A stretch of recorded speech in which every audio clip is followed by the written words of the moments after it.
تو آمد، باز در دلها قرار تو آمد. کوه و دره ها لبخند بر لب، با صدای تو آواز تو آمد. ای دیارش ای خاک روشن، با تو زندان ای جان و جانان. در نگاه تو موج امید است، در دل شبها نور چراغان.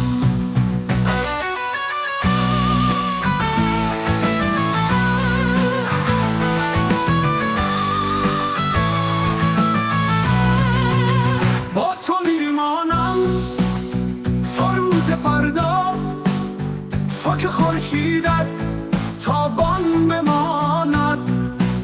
چشمای تو آینه عشق، نام زیبایت جاوید بماند. افغانستان خاک سرفراز، با تو باشد جانم بی نیاز. زنده بادی مهر و همبستگی، زنده بادی عشق بی‌گداز.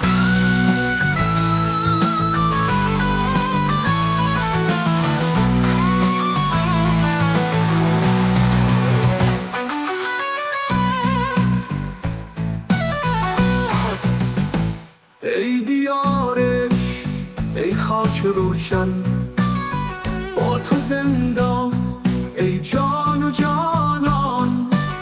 در نگاه تو موج امید است، در دل شبها نور چراغان.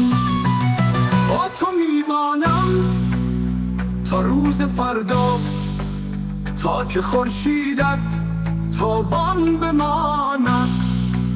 چشمای تو آینه عشق، نام زیبایت جاوید بماند.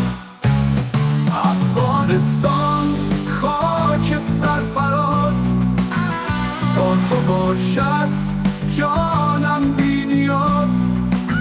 زنده بادی مهر و همبستگی، زنده بادی عشق بی‌گداز.